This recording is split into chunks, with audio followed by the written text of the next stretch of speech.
Hey divers, this is a deep dive how-to video for diving off of a jet ski. Before getting into the specifics of gear, packing, and the configuration, it's probably best to go into the fundamentals. This way, it'll help you to better understand why I carry the gear I do and how I pack it. So these are fundamental lessons learned from going out over 70 times now and on the Atlantic Ocean and anywhere from 1 to 9 foot swells. So these are painful lessons learned. The first most important fundamental thing is redundancies. Have redundancy in gear, have redundancy in mooring lines, have as much redundancy as you can. If you go up to a mooring buoy and you just tie up one line, if that line breaks or the knot comes loose, your ski is gone. So when you come up from diving, no more ski. So redundancies. Um, Other things that I've learned is to minimize as much as you can, which the redundancies, pick where you're going to have redundant things, but also use your gear for multi-purpose configurations.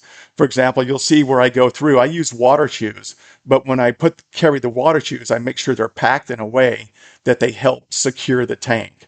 So when you do your configurations and you do your packing, I've learned to pack it in a very efficient way so I can get double use out of some of the gear that I'm using. So it's not just taking up space, it's actually helping. Another thing is attitude. So this is something that I've learned is especially when you're first going out on a jet ski, scuba diving, it can make you a little anxious. You know, you haven't been out there before, you're not comfortable. But if you get in the right attitude and the right mindset, it's going to help you tremendously. The number one lesson I've learned as far as that from going out is slow your pace, slow your roll. When you first start going out, you're going to be excited, right? A little anxious.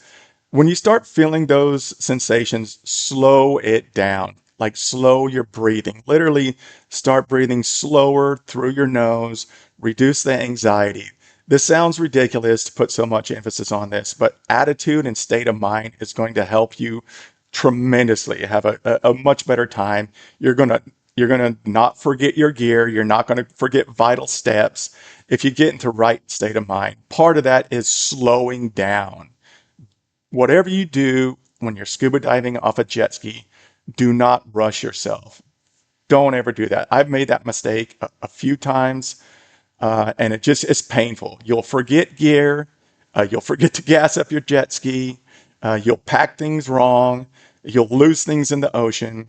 There's about $2,500 worth of my scuba gear that's at the bottom of the Atlantic from the first 10 times I went out.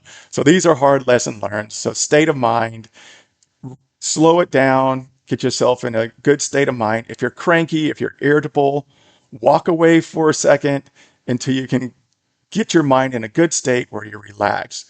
Otherwise, it's just going to mess up your packing, your configuration, and your whole day. Let's get into the specifics of the gear. Here's a picture, an overview of all the gear that's either going to go on the ski or on my body.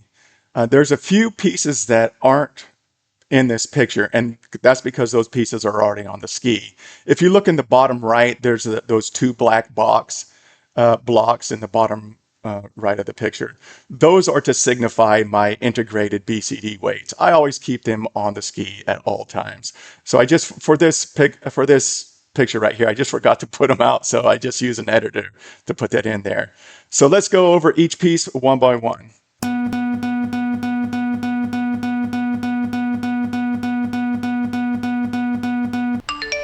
CD. This is pretty important if you want to go scuba diving. When I was first going out, I actually did forget it once or twice, and it ended up being a snorkeling day, which if you're in the Keys, I mean, that's amazing too. So BCD, I'm not going to go into specifics of BCD and the scuba gear. You should already have your open water cert, and you should know about the gear. The one thing I'll say about the BCD, though, is I don't carry the integrated weights in the BCD. I carry them on the ski. And another major important point is on the left, there's a D ring, and on that D ring, I keep a clamp. And that clamp is going to be very important because we're going to use that clamp when we get our BCD rigged up and we're on the water, and we're going to attach that clamp to a line that's connected to the back of the ski. And that's going to keep our BCD from floating away and keep it secure. Okay, working from top down and left to right. Next up are our tanks. I always go out with 2 tanks no matter what, even if one of those tanks only has 500 psi. This is going to be very important for weight distribution and balance. Always go out with 2 tanks. This is about the redundancies again. I use 63s. That's what you're seeing in this. They're aluminum 63s. I've went out with steel 80s a bunch of times too. They fit in the wells and the ski. It's no problem. I use the shorter, smaller 63s. It's a little bit easier to pack. And the reefs around here, most of the diving is only about 40 feet or less. You can go all the way down to 120. There's dive spots. I just don't usually do those. And those 63s, they'll keep me underwater for at least 30 minutes usually, and sometimes for up to 40 minutes. But if a couple times I've been down to about 90 feet, and those 63s, they're only going to last me about 15, 20 minutes max. So just to know, those are 63s, but the 80s will fit with no problem. Notice that I always keep the caps on attached so the salt water or any kind of debris doesn't get in there. That's very important when you're going on a ski as well. Next up is water. I always go out with at least 3 bottles. This is very important to stay hydrated, especially when you're breathing condensed air. It tends to dry your mouth out a lot. Something else that I always find the water useful for is, especially if you're in salt water and you wear contacts, you're going to get, a lot of times you're going to get that salt water is going to get in your eyes a little bit. And if you go under the water and you got a leak in your mask, and it's really nice to have fresh, clean water to rinse your eyes out. Otherwise, that salt water is going to make your contacts blurry. You're going to have spots in them. So I always carry at least three bottles of water. And sometimes you can use them to clean off your lenses on your glasses as well. Next up is an in-water propulsion device.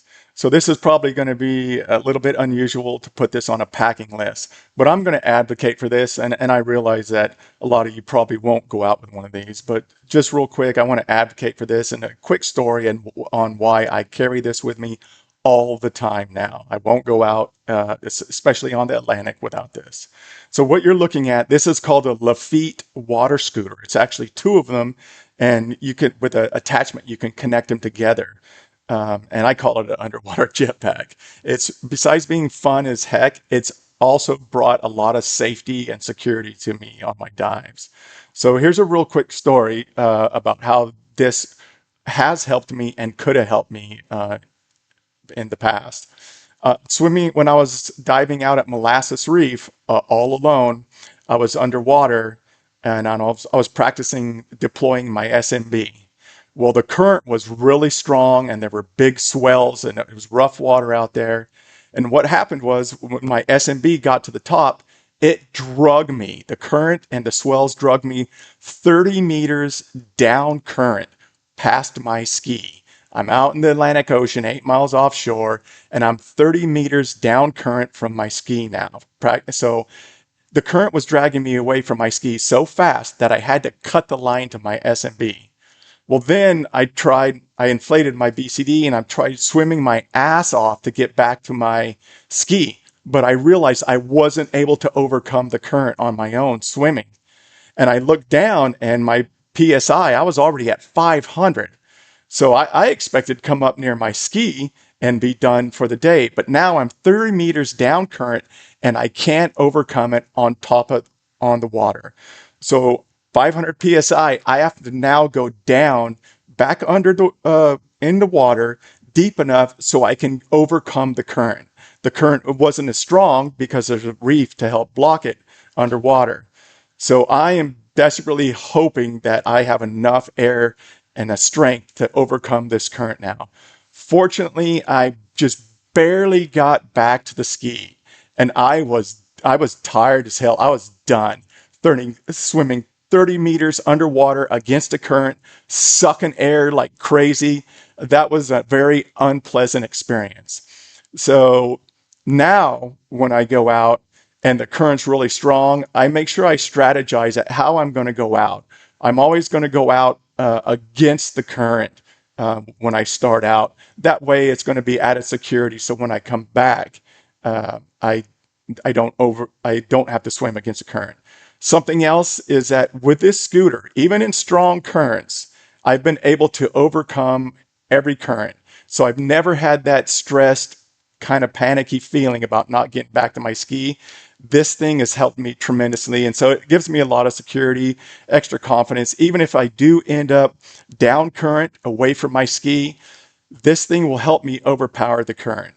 Sometimes the currents are so strong, it can just barely overpower the current, but I can kick and fin combined with this jetpack, and I've never had a problem overcoming the currents out here in the Key Largo dive sites. So that's just wanted to advocate for carrying one of those. If you're in a place where you know there's not going to be strong currents, I wouldn't worry about it. But for me, and not to mention they're fun as heck. On my jetpack that you're seeing there, I put my action camera on there, and I can curve through the reefs, go through the reefs. I can cover a lot of the reef faster in the water, and I can just see a ton of really neat things. What it's also been good for is a couple of times some reef sharks have swam up to me, and it seemed like they wanted to swim together. So I can't keep up with them with just finning. So this has helped me stay side by side for a little bit with the reef sharks. Sometimes they're just like, no, this is boring. And they like, even when I have the jetpack full blast and I'm finning, I can't keep up with those guys, not even close.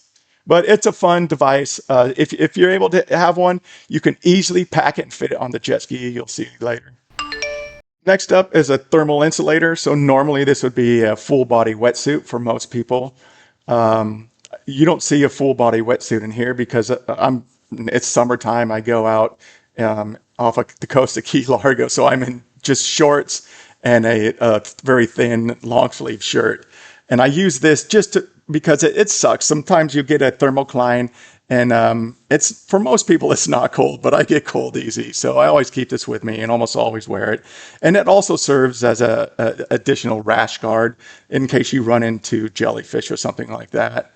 So this is a wetsuit, a key thing that you're going to want to carry with you.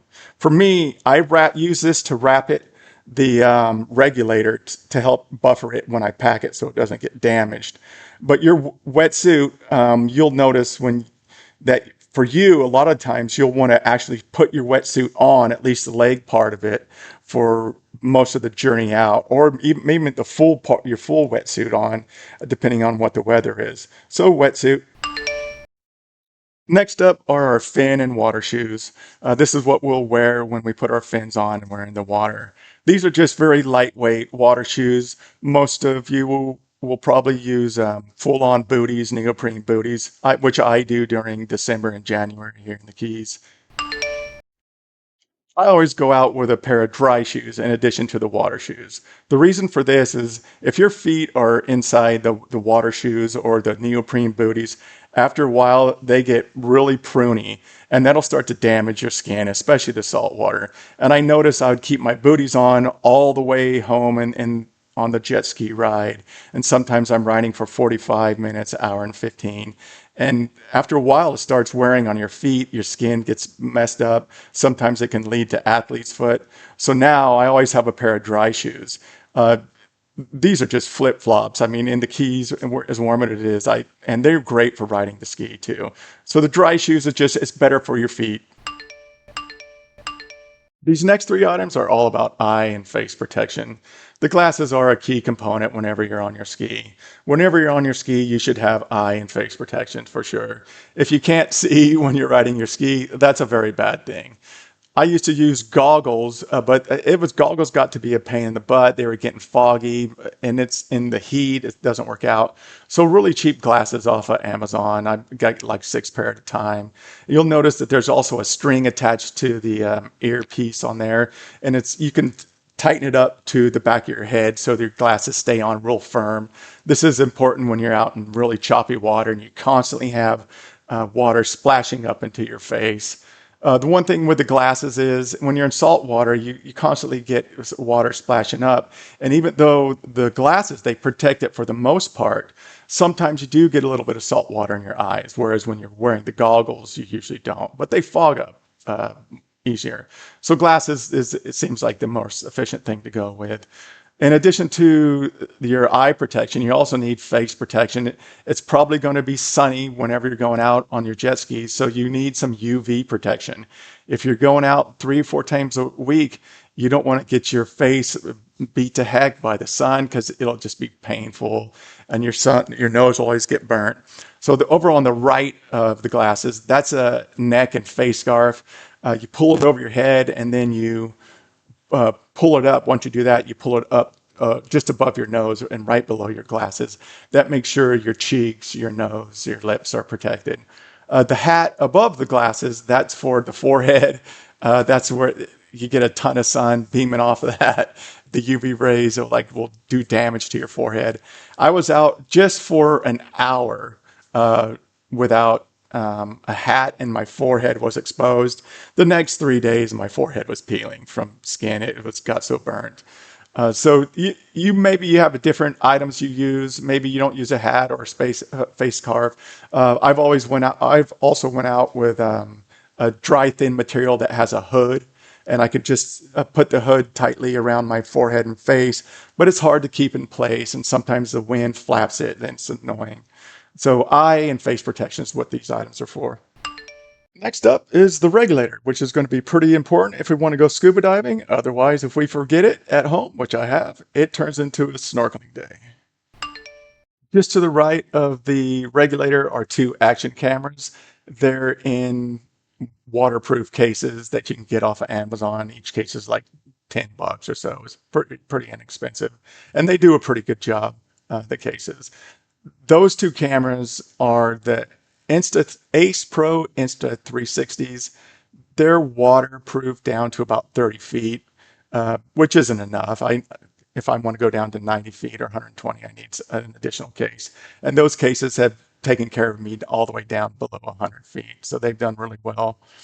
On the Ace Pro Insta 360s, I prefer those over the GoPro. Much easier to set up. I've got GoPros a couple times that I couldn't even get it working, couldn't even connect. It's just a pain in the butt. So the Ace Pros have always worked out really good for me. I like the picture quality better. If you're a GoPro fan, fantastic. I'm sure you have your reasons as well. Just real quick tip on the settings that I use for my action cameras.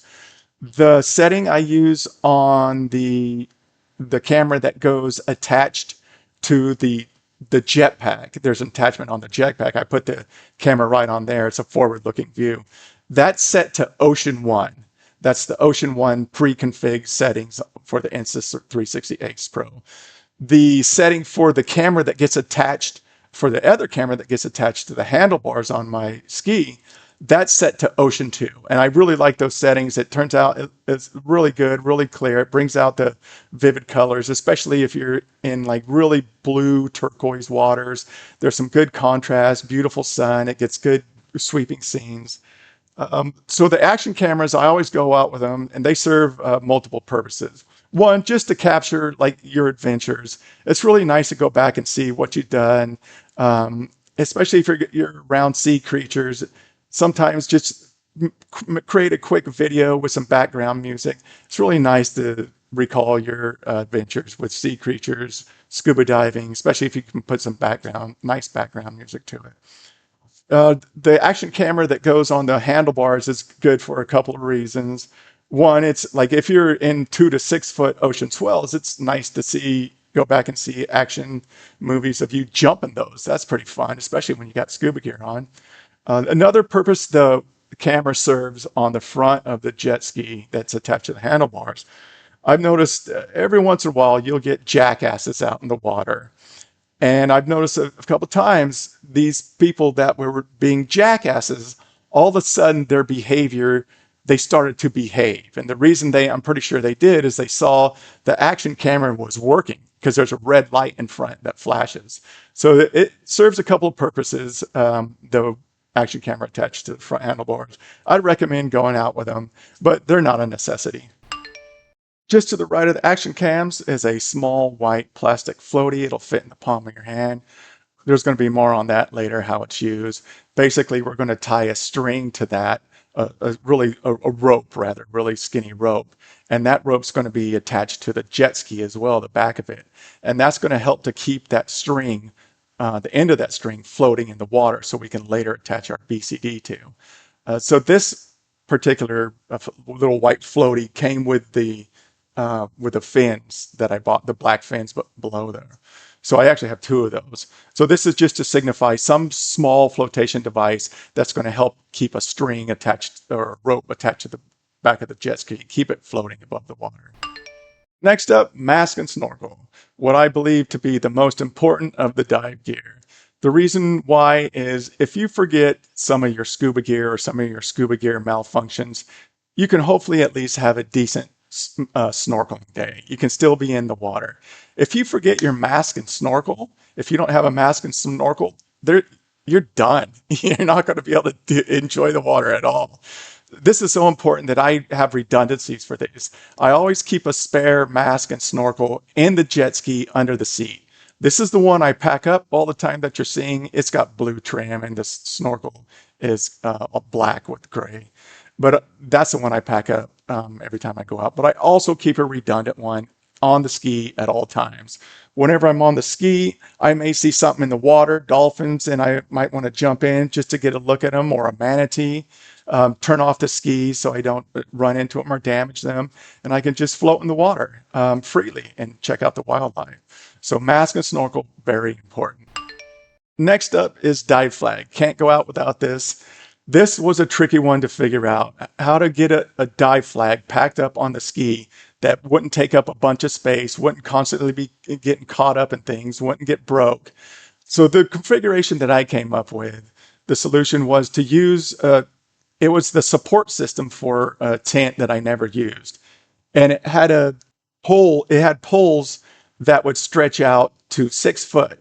But you could pull the poles apart into 1 foot lengths, and there's a rope, a nylon rope, that kept them together. If you're familiar with tents, you know what I'm talking about. So I used a section of that. That way I could break down these support poles for the tent. It would break down into 1 foot sections, but then you could expand them and connect them together. It would go all the way up to 5 or 6 feet. So that's the solution I came up with, and it worked for a while. But you're probably going to have to figure out something where you're going to have multiple sections of poles with each length of pole. You probably don't want it to be more than 1 to 1.5 feet. And you're going to need at least 2 of those sections and to be able to fit them together and to get them attached to your jet ski. So you'll see on the picture on the front, you'll see how I attach it to my jet ski. That's going to be a little bit tricky. It's going to be probably individual based on each person's ski, where the attachment points are. But you're probably going to have to spend a decent amount of time figuring out how you're going to get your dive flag up in the air and how you're going to keep it attached and secured to your ski.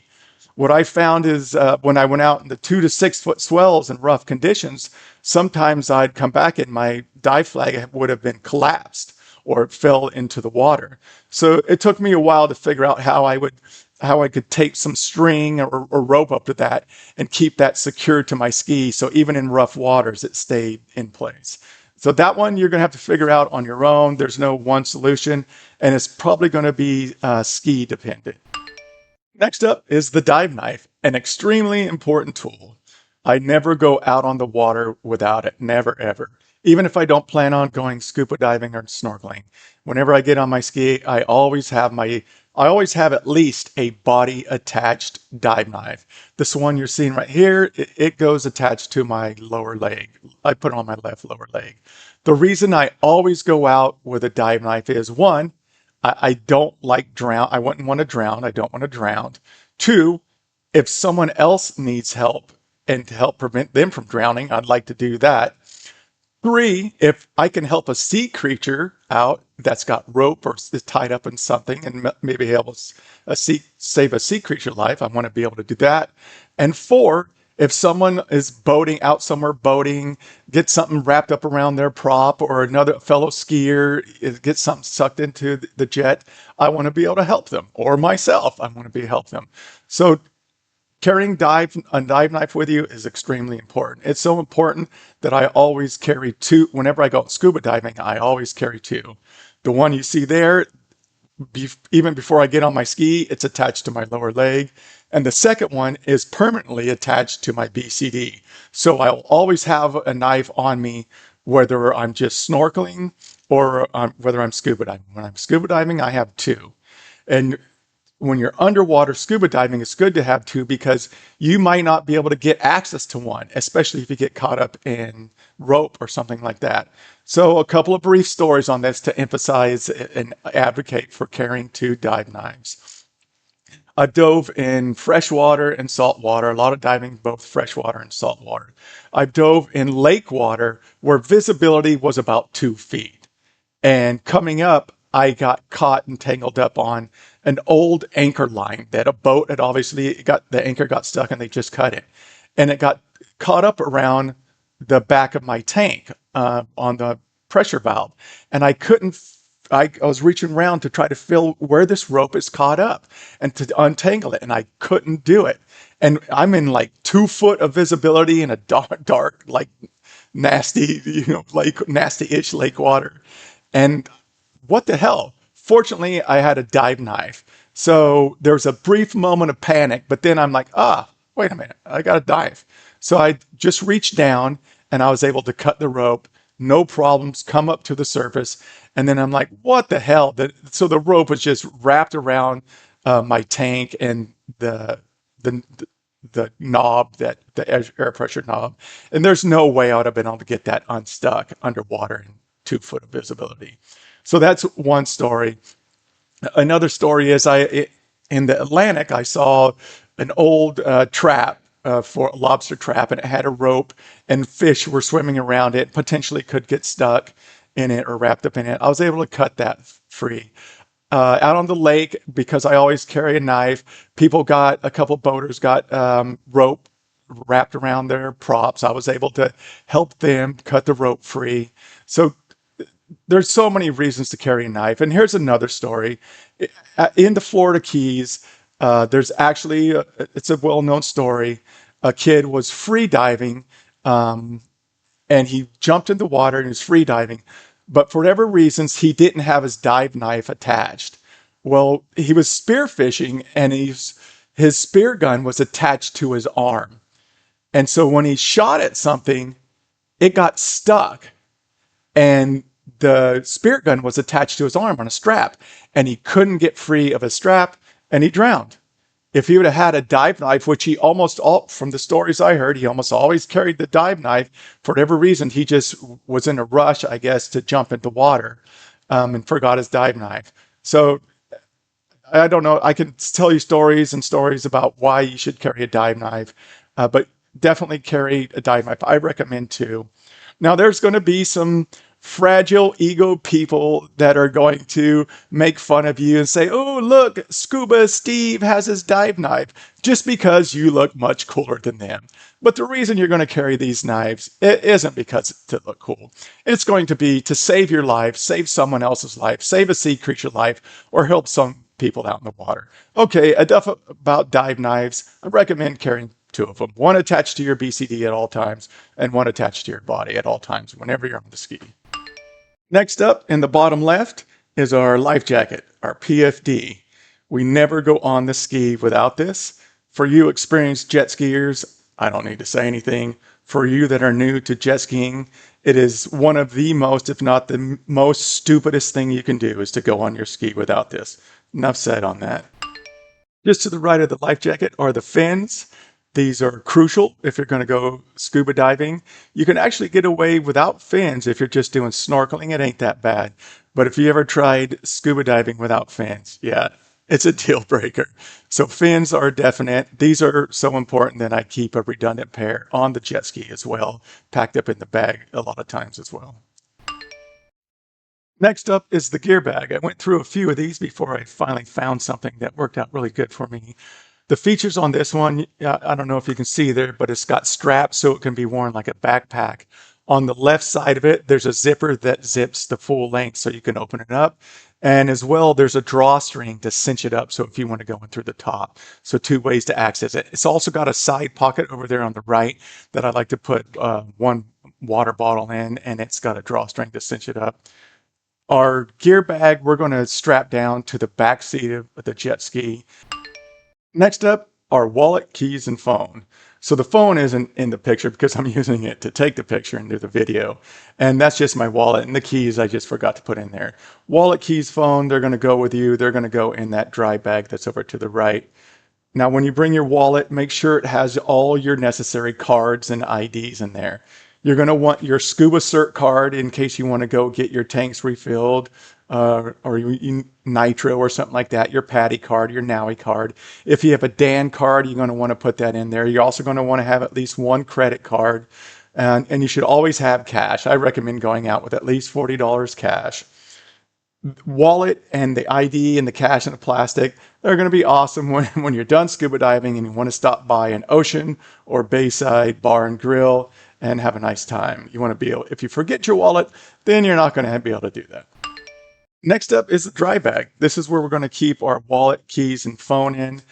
Spare set of glasses, spare set of Bluetooth earbuds, our sunblock, and sunblocks we're going to put it in a Ziploc in case it pops open, doesn't get all over everything. So our little extras we're going to put in there. I also carry a spare set of shorts and a spare thin dry long sleeve shirt. A couple times I've getting the dive flag ready. The pole was rusty and I got rust all over my shorts and my shirt. So it's, instead of going in looking like a hobo into the restaurant, it's nice to have an extra pair. Or if you get off the water and you just want to be in something dry, it's nice to have an extra pair. In addition, having just a small set of extra clothing, you can wrap your vitals like your phone in there, breakables, so the shirt and the shorts, they act as cushion for your phone so it doesn't get cracked, things like that. Quick note on the dry bag. The scuba bag, the large scuba gear bag, the black one to the left of that, that has a dry compartment inside there where you could put wallet, keys, and phone. But the thing is, that bag's going to be strapped down, tied to the back of the seat. So if we pull up somewhere, we just want to get gas or go to an oceanside bar and restaurant, we don't want to have to unstrap that entire large, big black bag, maybe put it over our shoulders like a backpack. We could if we wanted to, but it's a pain in the ass. So I found having just a small dry bag that has just vitals like wallet, keys, phone, extra glasses, it's much more convenient to have. Last on the list in the bottom right are our scuba weights.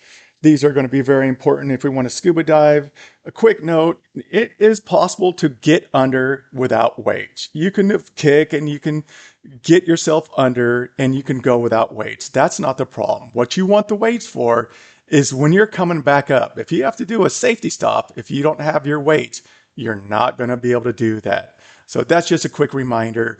Don't try to go in and do scuba diving if you don't have your weights. Don't do it. So the weights you're seeing right here, these are integrated. They integrate to my BCD. The actual weights, they're actually on the ski already. I always keep them on there. What you're seeing here, I just used a photo editor to signify that those are integrated BCD weights. If you use a weight belt, same. The packing is going to be the same thing. Sweet. So that's the gear laid out and described. Now let's get it packed up on the ski and get ourselves geared up. The first things that you're going to want to pack are things that are going to go under your seat. For me, I keep a spare snorkel mask under my seat, and I keep my weights under my seat. In fact, those things stay on my ski at all times. When I get done scuba diving, I never pull these off. They're always under my seat. Next on the packing configuration is going to be the gear bag. We're going to attach that to the back of the seat. We're going to use 2 nylon lines to do that. One of these nylon lines is going to be at least 6 feet, 6 to 10 foot. The other one can be shorter, only about 3 or 4 foot. The reason why we're using 2, that's about the redundancy fundamental. In case one of them comes loose or breaks, another one will be there as a backup. And by that time, we should have felt something rattling around the seat. We're also going to configure these lines in a way that we'll know if something's going wrong. And even if one line fails, these lines are going to keep that backpack secured because it's going to be tied in a certain way. Another thing about one of these lines, the reason for one of these lines being 6 to 10 foot longer is because this line is going to serve a dual purpose. In addition to helping secure the gear bag to the back of the seat, we're going to attach that small plastic floatie to the end of the line, and we're going to throw that out in the water. And we're going to attach our BCD to that. We're going to have a hook on the BCD. The clamp on the BCD is going to attach to the end of the line. And then we'll just let the BCD fall off the ski, and it'll still be attached to the ski. So it's secure, and we don't have to worry about it floating away. To secure the gear bag, I first take the drawstring, that's the blue string. I fold the top over, and then I tie the blue drawstring to the back handle of the jet ski. That's the first attachment. The second attachment line is the longer of the two lines used to secure it, the black one shown earlier. I make sure that I go over the bag twice. Once on the bottom side, and then another I crisscross and go over at an angle to the other side. And I make sure I pull down real tight so that there's no slack in the rope, and I tie it off. I use a triple half hitch to tie it off. Once I got the long line secure, then I take the shorter line and I just go over the bag once. And again, a triple half hitch knot to secure that. And that means that the gear bag actually has 3 lines securing it. That one blue one, that's tied to the back handle, and it goes under the top handle. So in case it falls off, that blue line can still hold it. It'll be under that the top handle. Likewise, I don't know if you can tell on this video, but the black line, at least one of them, I went under the backpack straps. So even if that line comes loose, those backpack straps will still hold it on there. It might be dragging on the back, but you'll feel it, you'll notice it. But it's just another secure way as a backup, a safety mechanism. Next on the packing list are the fins, and the fins are going to go in the footwells with the toes facing the back. And those are going to come in handy when we pack our scuba tanks, which is coming up next. All right, the tanks. This took me a while to get this configuration and packing correct. It was a learning process. There is one tank at the bottom of Blackwater Sound in Key Largo. That was part of that learning process. Some of the key components of getting the tank on the ski, we're going to put it in the footwell, but we're going to want to make sure that we wedge the tank in the footwell so that no part of the metal ever comes in direct contact with the fiberglass of the ski. That's very important. I didn't used to always do this, and I accidentally wore through all of the gel coat on part of the footwell on the ski. But now with this configuration, it works out great. I've never had a tank come loose, fall off. It works perfect.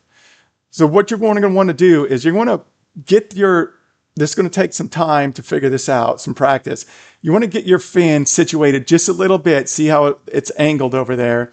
And you want to position your tank. So as you force the tank down in the footwell, you'll feel it lock into place, and you'll probably hear a little squeak as it rubs against the rubber of the fin.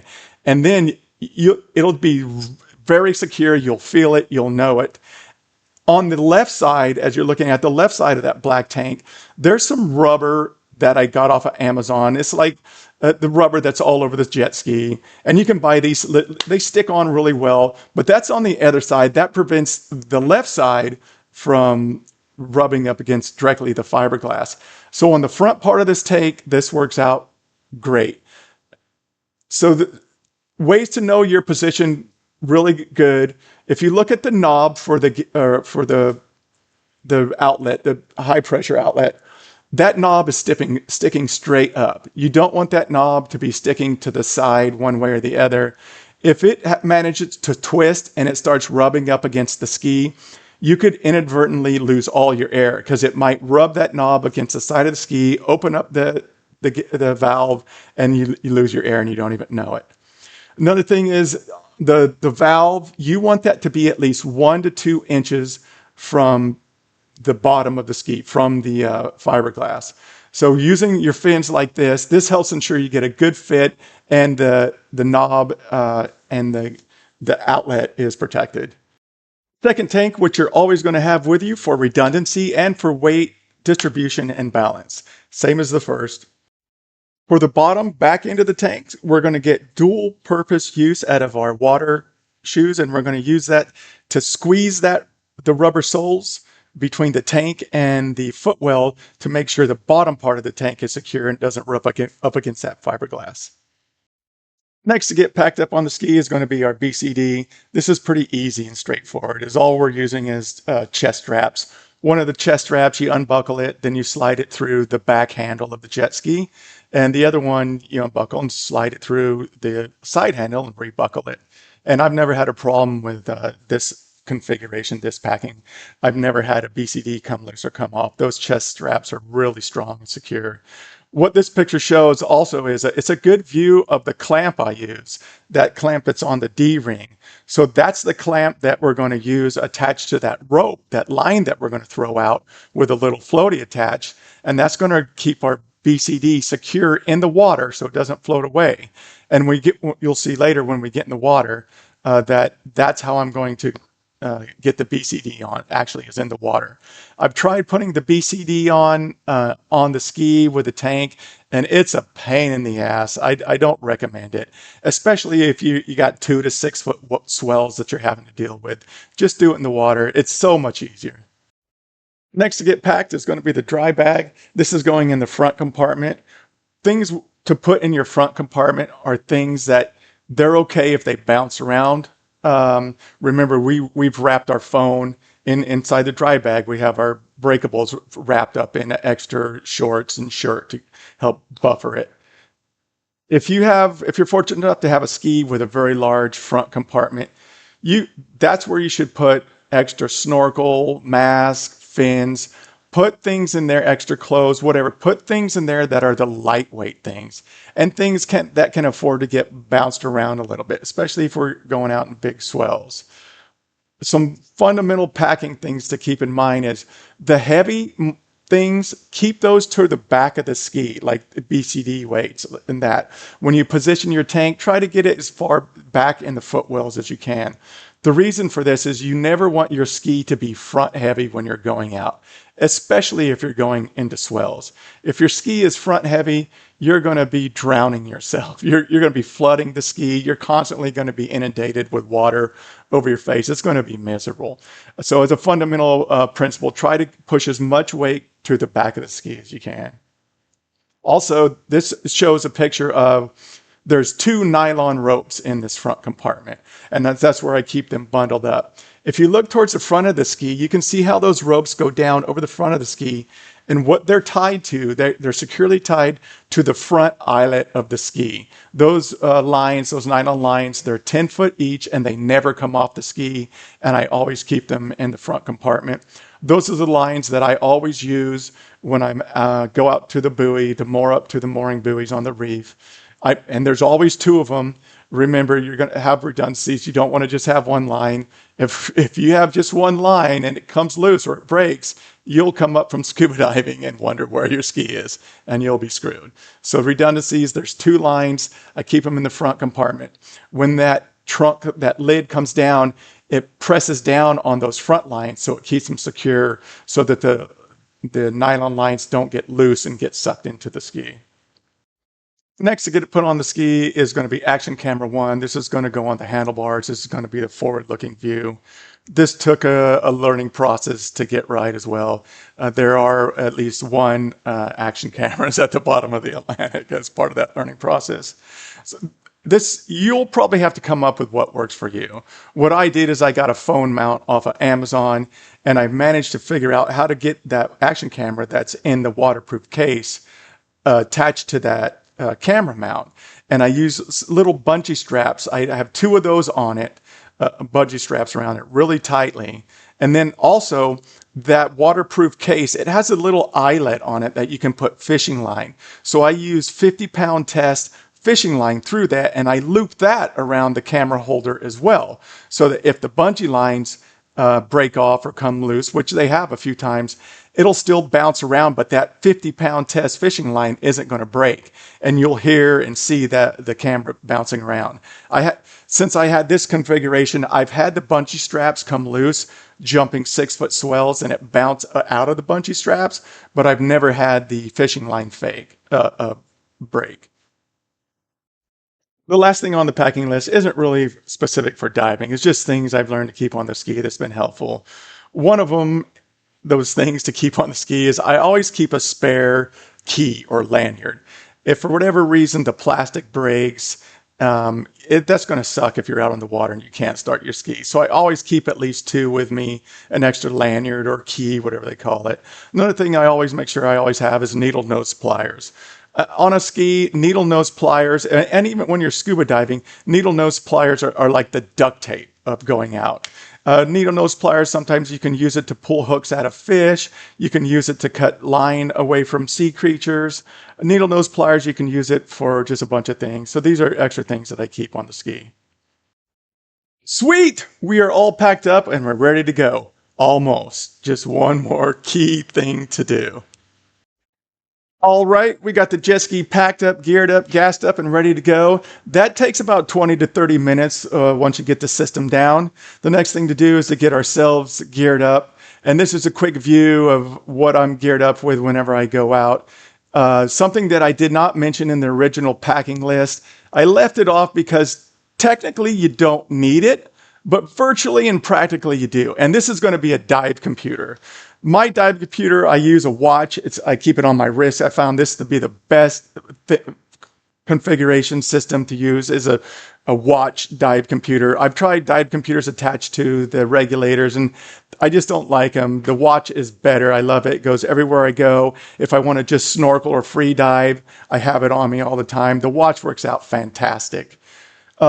Technically, you don't need a dive computer. When I first started diving, dive computers were just coming out and very few people dove with them. You relied on dive tables. But practically, you should always have your dive computer with you. Make sure your dive computer is set to the correct settings. This is a quick reminder. Make sure if you're diving with air, it's set to air. If you're going to go do free diving, make sure it's set to free dive. If you're using nitrox, make sure you're using the right settings on your dive computer. This is going to be about making sure you manage your NDL. Your dive computer is going to take care of your NDL calculations for you, so you don't have to worry about it. Your dive computer is going to alert you if you're ascending too fast. Your dive computer is going to alert you if you should do a safety stop, and it's going to manage your time on the safety stop. So a big reminder right here, don't go out without your dive computer. Technically, this isn't necessary, but practically and virtually in modern day scuba diving, it is. Fantastic. We're on our ski. We're on the water. We're heading out to our dive spot right now. What I'm showing you right now is where I position my feet. I make sure my feet are always on top of the tanks, especially when I'm going through 2 to 6 foot swells and I'm jumping them. You want to make sure your feet are going to be added security to keep those tanks in place. Now, this foot positioning, it's a little bit of a stress on your ass muscles, but after you go out a few times, it's really going to help condition your legs. But it's a good thing to do. It's added security to keep your feet on the tanks at all times. This is just to show that you can have a jet ski fully loaded with scuba gear to include 2 tanks and be out on the Atlantic Ocean jumping swells anywhere from 1 to 4 foot. Once the swells get over about 3 foot, then jumping them becomes a little risky. So I usually don't jump the 4 foot and above swells, but these are anywhere from 1 to 3 feet. The time and effort put into the packing configuration has paid off. At last, made it to the dive site. What you're seeing right now is the mooring line tied up to those 2 nylon lines that were in the front compartment at the ski. So 2 nylon lines are tied up with half hitches and an extra hitch, each one, to that mooring buoy line. So to tie up to the line, I'll give you a brief description, tips.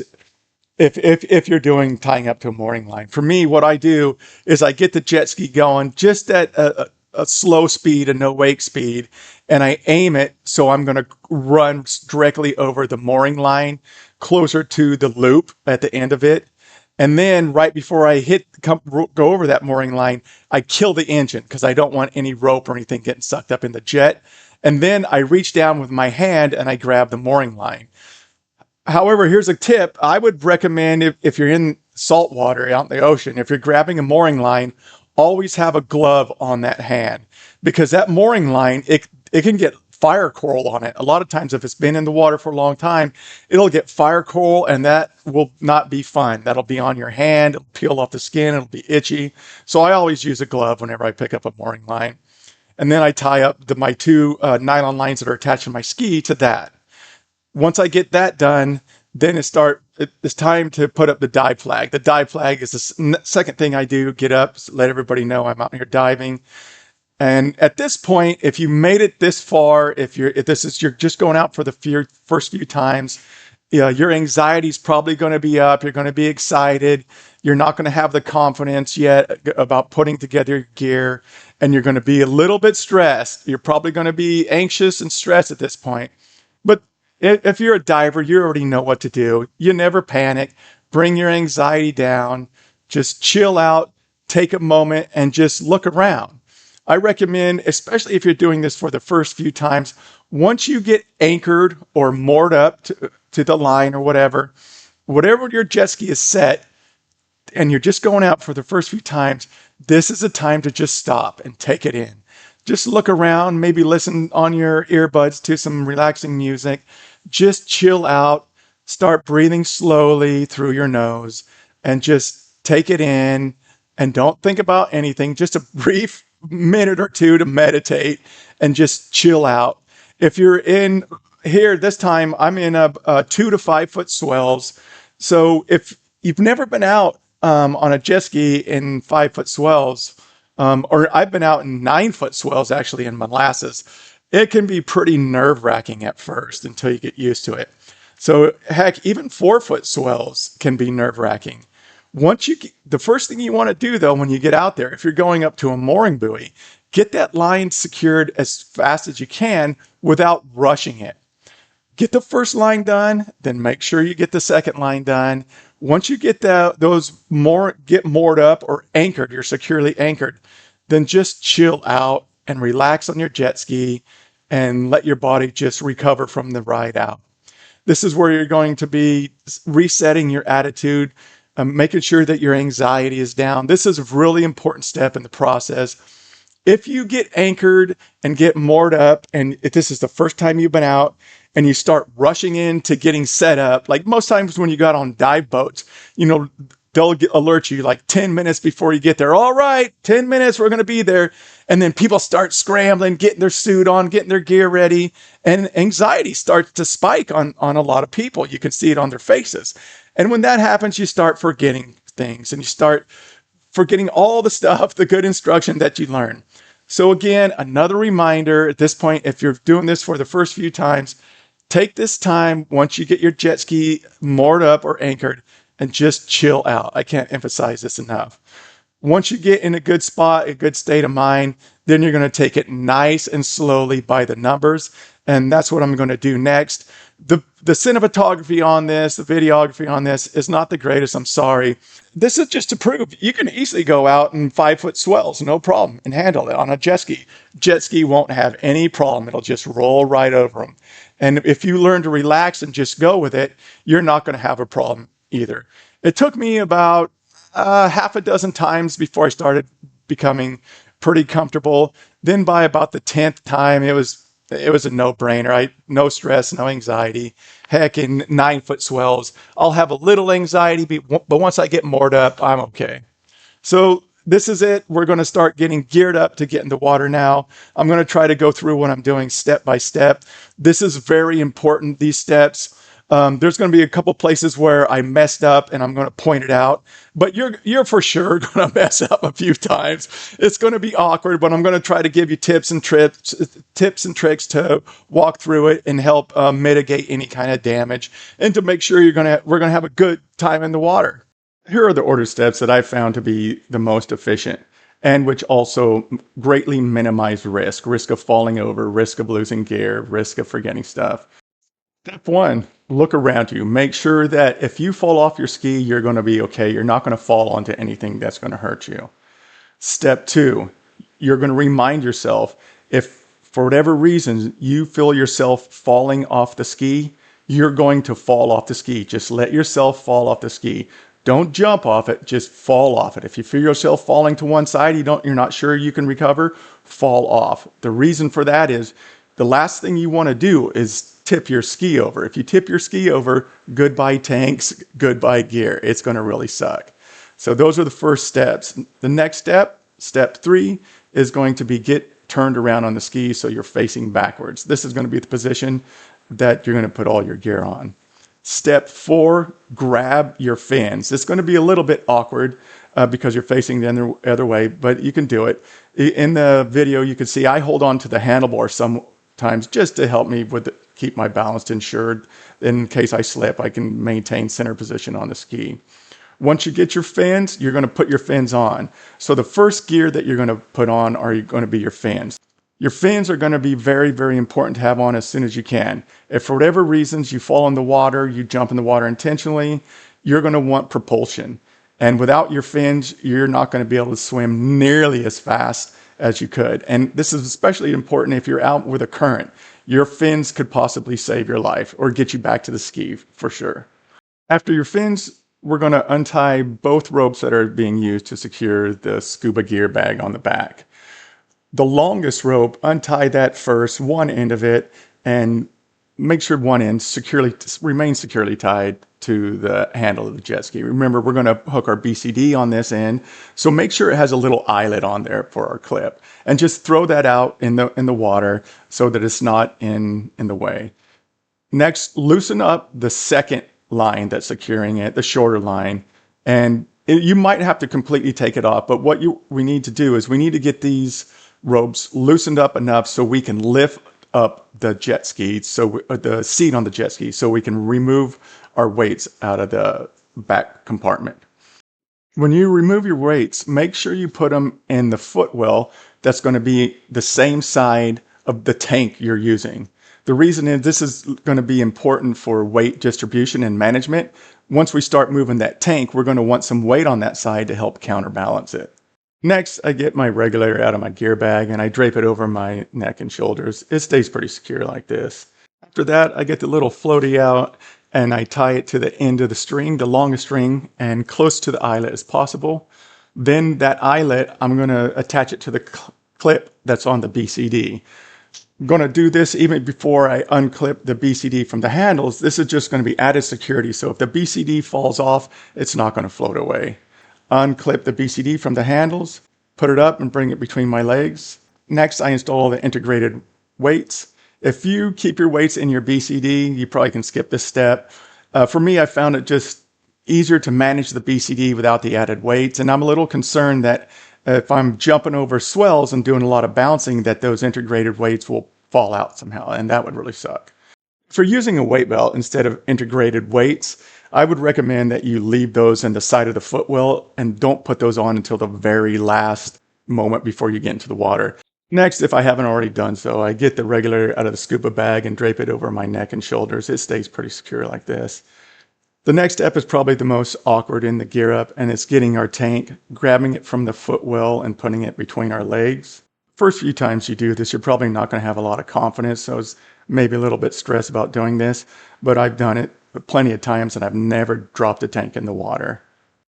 Sometimes it's helpful to put one hand on the handlebar to counterbalance to help pull you so you don't get pulled over to one side. Just remember when you pull onto that handlebar that you completely turn it so that it doesn't turn at all when you're pulling up that tank. Once you get the tank secured to the BCD, it's standard scuba setup from here.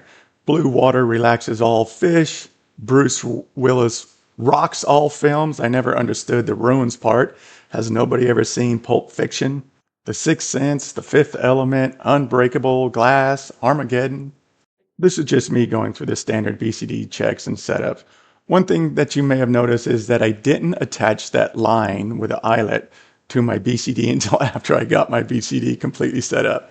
So yeah, sometimes I still screw up the steps, but I strongly recommend that the first thing you do is clip that BCD up to that line even before you start setting it up.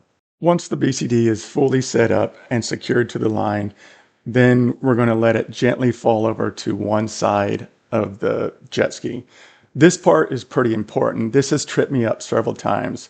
One thing you're going to want to for sure do is make sure you have an eye on that line that's attached to it. Make sure you can see every part of that line that's attached to the BCD, and make sure it's not looped around your fin, looped around your dive knife, looped around something else, a bag. That's happened to me a couple times, and I've thrown it off and half of my gears went in with it, or I went in with it because it was wrapped around my dive knife. So make sure that that line is completely free and you can see all of it. It's not wrapped around anything. When you tip your BCD off the jet ski gently to one side, make sure that it's the side of the jet ski that the tank was on. So to that same side. If you try to tip the BCD with the tank and weights off to the same side that the other tank is on, it's going to be too much weight on one side and you risk tipping your jet ski.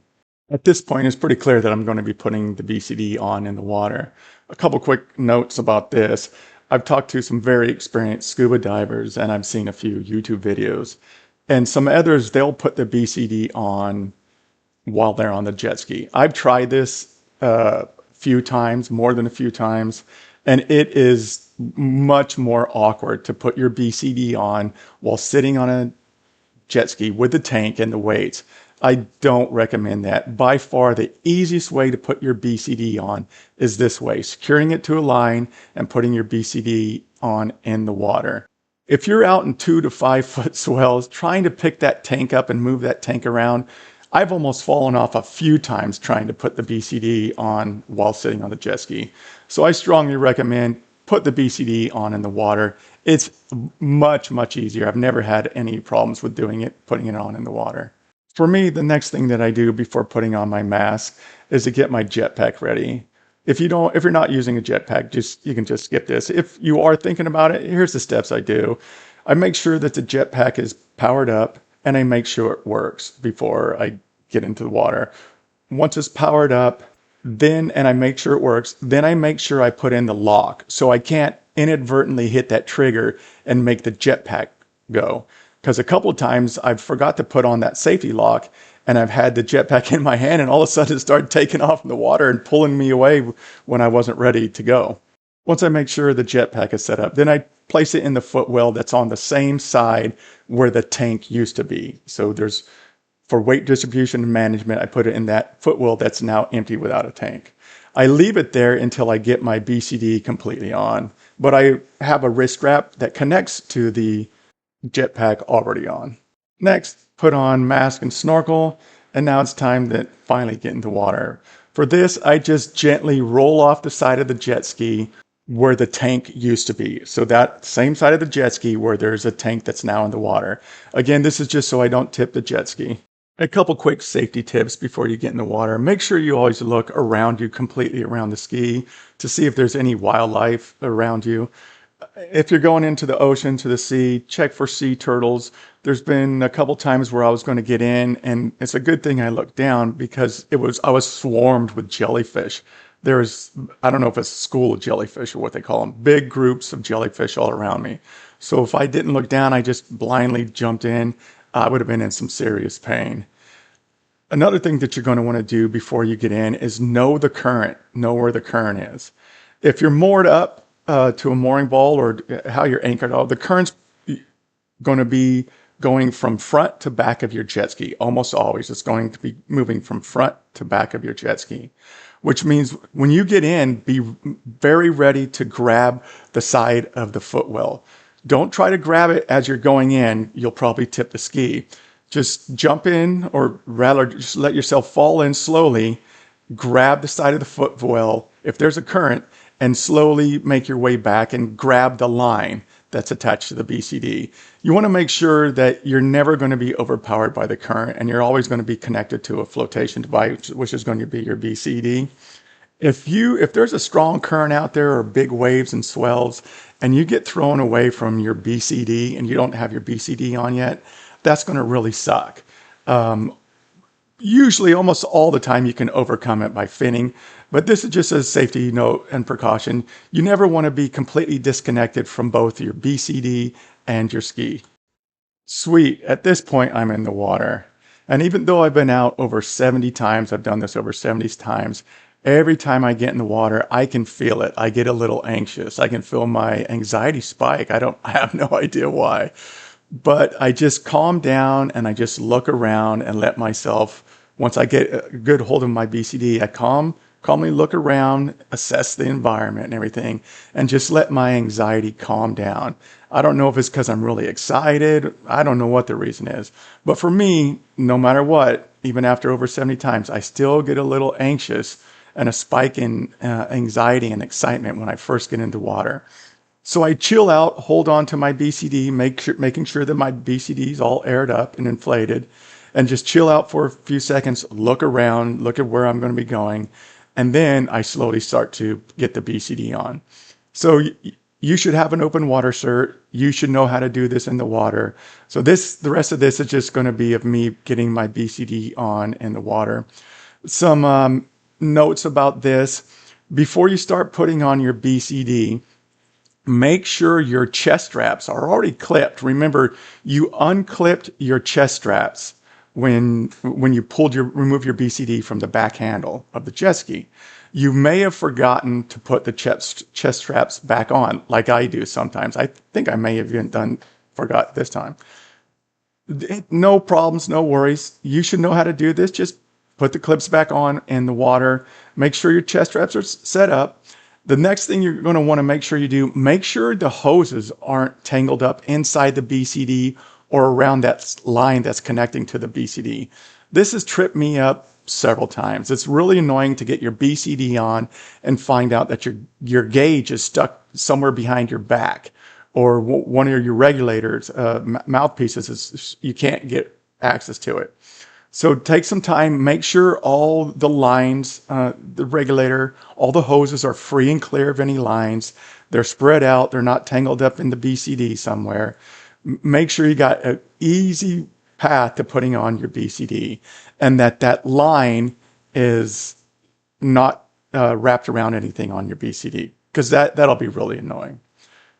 When you put your BCD on, make sure you always keep in sight of you keep your eye on the back of your ski. You're always going to do this, especially if you're in big swells and there's a bunch of waves, and try to have at all times one hand extended out between you and the jet ski. If that jet ski gets bumped up by a big swell and there was slack in the line and then it gets thrown back at you, if it knocks you in the head, that's going to really suck. So make sure you always keep a hand out as a buffer between you and the jet ski while you put your BCD on. You won't always be able to do it, especially when you're putting in that first arm. But when you put in that first arm, always make sure you keep an eye on it and try to keep to the side on it. Because if you need to, you're going to have to stick out an arm real quick to buffer yourself so your head doesn't hit that jet ski. On this note, notice how close I am to my jet ski right now. The line I'm using is way too short. So right before this video, I changed out my lines. And this one is only about 5 or 6 feet. Your line should be probably closer to 7 to 10 foot. This line puts me way too close to my jet ski. Normally, my line that I throw out behind the jet ski with a floatie is at least 5 to 6 feet away from the ski. After you get the BCD on and check all your releases, part of the blue water relaxes all fish.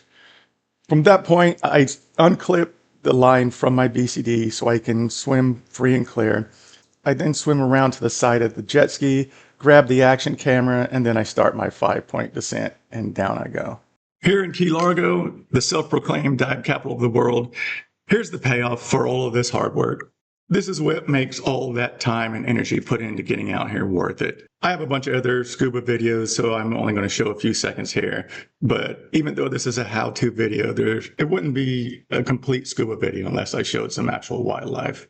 Some general safety tips about scuba diving off a jet ski. Some of the things I've learned is if you don't have your dive flag high enough off your jet ski, if you're in 2 to 5 foot or 5 or 6 foot or bigger swells, and you surface because you've lost track of your jet ski, like I have more than once, then you won't be able to see you won't be able to find your jet ski because your dive flag won't be up high enough. The swells will be too high, and you'll be constantly trying to find out where your ski is.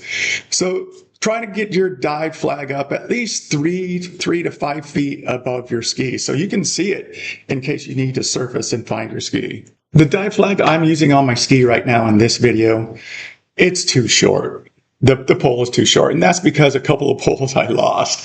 So when I was filming this video, I came up I had to surface because I lost track of my ski, and I was looking around, and it took me a while to find my ski because that dive flag is not up high enough. So quick tip, get your dive flag up. Try to get it up at least like 4 or 5 foot. Another general safety tip is more about just when you're diving solo. Things I've learned to do when I dive solo. Because if you're going on a ski, one of the big reasons probably is you will want to go out frequently, and you don't want to have to try to spend a bunch of time organizing with other people, or you want to go to different places than other people. So when you go out solo, you probably already know this, but dive more conservatively. Manage your air appropriately, especially if there's currents. The biggest threats I've seen when I go out solo, for me, has been currents. Currents have changed under the water, and I didn't realize they changed. Currents have been real strong, and it's been really hard for me to get back to my ski. I mentioned a story about that earlier. So currents, know the currents, and whenever you go out, dive against the current. When you first go out, dive against the current. That way you're going to minimize your risk, have an easier time getting back to the ski. Something else you should do is monitor your air pressure a lot more. So for me, when I go out, I keep monitoring, and once I get below 2,000, I go out with about 3,000. Once I get below about 2,000, I start to think about, where am I? And I start to think about, do I know where my jet ski is? At 2,000 PSI, I can still have a little bit more time, but at 1,500 PSI, I want to make sure that I know where my jet ski is. So at 1,500 PSI, between 1,500 and 2,000, if I don't know where my jet ski is, I'm surfacing, and I've got to find my jet ski. And the reason is you may have been falling like me. You may have been falling a shark, a turtle, a stingray, whatever, and you didn't realize that now you're past your NDL and you have to do a safety stop. Well, if you have to do a safety stop and you don't know where your ski is, you better have the budget, the air to get back. And you blew past your NDL. You got to do a safety stop. You got to manage your air. And you got to swim against the current, right? So all these things, when it gets below 2,000, I start thinking, and I definitely, by 1,500, I have to know where my ski is. So if I don't know where my ski is, I surface. And if I've got closer to 2,000, I may play around a little bit more. But if I've got only 1,500 PSI left, and I had to surface to find my ski, that's the only thing I'm doing. I'm not checking out any wildlife anymore. I'm going directly back to my ski. Sometimes I've been so far away from my ski that I had to surface twice in order to find the ski. At this point, the dive is coming to an end. I already know where my jet ski is. I've done a safety stop. If I have a little bit of air left over, a little over 500, then I'll maybe hang out around 10 or 20 feet and just interact with some life. This has been pretty cool sometimes just by staying around my ski. I'm in a safe zone. I'm down 15 or 20 feet, so the current isn't nearly as strong. And several times I've had a turtle swim up to me, a big barracuda, or even sharks. So just hanging out at your ski, take a moment to rest. If you got the air, take a moment to just chill out and relax before you surface. When it's time to surface, I come up at the front of my ski. The reason for that is the front of the ski is going to put me up current from the line that I'm going to clip onto the BCD. If I try to aim directly for the little floatie on the line when I surface and there's a current, it could take me away and it could be possible that I can't get that line. So surface at the front of the ski. I try to always keep a hand on my ski and pull myself back, swim back to the ski. By always keeping in contact with the jet ski, I'm going to greatly minimize my risk of being swept out by a current. Keep a hand on the jet ski. I get back to the line. The first thing I do is I clip that eyelet that I tied at the end of that line onto the clip that remains on my BCD. Once I get that rope, that line clipped to my BCD, then I've greatly minimized risk. So now, even if there's a strong current, I'm attached to the line, which is attached to the jet ski. At this point, what I do is I remove my weights. I take out my integrated weights. I make sure I put them in the footwell, the empty footwell where the tank used to be, for weight distribution. Once my weights are removed, I start to take off my BCD, ensuring that if there's a current, I always have a hand on the line. As my BCD is coming off, I never take my hand off my BCD. By the way, your BCD should already be fully inflated. That's just general open water stuff. With BCD fully inflated, you have buoyancy right out there. So as you remove yourself from your BCD, don't ever take a hand completely off it. Keep a hand on it and pull yourself up the line and then climb back onto your jet ski. As you're climbing back onto your jet ski, I strongly recommend keeping your fins and your mask and your snorkel on. If, again, for whatever reasons, you're in big swells, whatever, you slip off the back, you fall in, you're going to want to have your mask, snorkel, and fins on. So keep those on when you get on your ski.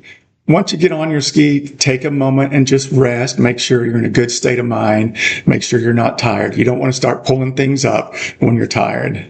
If the water is really rough, I'll keep my mask and snorkel on for a while. I'll even put on my PFD immediately. And this is just to minimize risk. If for whatever reasons a big swell comes or a wave that I don't expect and the timing throws me off, I'm going to have a PFD, mask, snorkel, and fins. That's going to put me in a much better position to recover.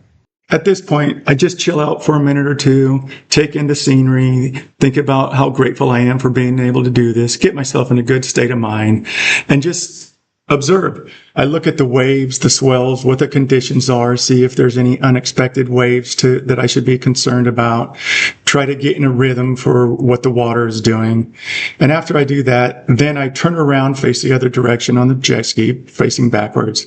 I pull the seat up, I grab my weights, and then I put my weights under the seat. After that, I grab the line that's attached to the BCD. I pull the line so that the BCD comes to the side of the jet ski with the empty footwell, the footwell where that tank used to be. And this is going to be for weight distribution and management. Once I get the BCD to the side of the footwell, then I usually just have one hand on the handlebar and make sure that handlebar is not going to turn. It's already turned to one side. And with the other hand, I grab the back hook of the BCD, the back handle, and I just calmly, slowly pull it up just so the tank is resting on the side of the footwell. From this position, you can start to remove the BCD from the tank in a couple different ways. You can just leave it where it is onto the side and start removing it from that point. If it feels like it's going to be too awkward and heavy to get it in the middle of the seat. For this video, that's what I'm doing. I'm leaving it on the side. Normally, I'll pick the tank up and I'll put it between my legs in the middle, just as when we put it together. It's much easier to do that. Sometimes I'll choose to just remove the regulator from the tank on the side and then pick it up. But most of the time, I'll try to do everything in the middle of the seat. Sometimes where you may want to just disassemble the BCD from the tank is when you got big swells. So right now during this filming, there was up to 5 foot. There's only a couple of 5-footers, but the water was pretty rough. So I thought I would just minimize the risk, and I'm going to disassemble it with it on the side. The thing about this is your risk of that tank sliding off the footwell and getting the water, it's increased there. But then you also have to factor in pulling up that tank in big swells and doing it on the middle seat. I recommend, if you can, pull the tank up to the middle of the seat, or remove the regulator with it on the side and take the tank off, the BCD off the tank on the middle. Whichever, this is kind of your choice, whatever you feel more comfortable with. But this is just a reversing of the process we did to put the tank and the BCD together. So apologies about the poor videography and cinematography of this. I used a headband to mount the the action camera, and just the angle of it just wasn't working out. So a lot of it you can't see, but I'm pulling up the tank on the side. I'm taking the regulator off. I'm making sure that I have that rubber cap on the regulator. Then with the regulator, I'm either going to drape it over my neck and shoulders, just like I did when we put it on, or I'm going to put it over the handlebars. I put it over the handlebars a couple times, and I've almost lost it a couple times. It almost slipped off because the handlebar shifted. So I strongly recommend just putting it over your shoulders for now. Quick reminder to make sure you turn the air off before you start disassembling the regulator from the tank. Make sure you have your gauge up and make sure it goes to 0. After the tank, BCD, and regulator are all disassembled, now it's just a matter of packing stuff back up. Very similar to how we packed it up when we came out. This is just me packing things up, getting out of the wet shoes and putting on some dry shoes. When it comes time to put the fins back in the footwells on the sides of the tank, which should be one of the last things you do. You want to keep your fins on as long as you can, and even keep your snorkel out as long as you can. Once you're ready to do that, you're going to want to turn around, face forward the normal direction on the jet ski. Get your tanks securely put in the footwells again.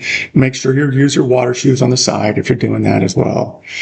After that, the next thing, one of the last things I do is take down the dive flag. Take down the dive flag and put it away. And then finally, the last thing is to untie from the mooring line. Again, grabbing our glove, make sure I have a glove on, untie, and make sure those mooring lines are really secured in the front compartment. Another reminder, as you're leaving the scuba and snorkel site, make sure you go slow at no wake speeds. There might be fellow divers down. Make sure you look out in front of you. You look for bubbles, look for snorkels, look for signs there might be someone in the water. Take it nice and slow until you get at least a couple hundred meters away from the dive site. A lot of sites will have boundary markers at which you can go at normal speed, like the big orange ones out in their Florida Keys. And before you hit the gas and start jumping swells, make sure you do a quick check on the bag and your gear. Make sure they're still tied up and nice and secure. From this point, it's time to think about heading to our favorite watering hole, maybe looking at some of the video we took underwater. And again, think about being grateful for being able to do this. So that's it, an hour and 20 minutes of deep dive how-to video for scuba diving off a jet ski.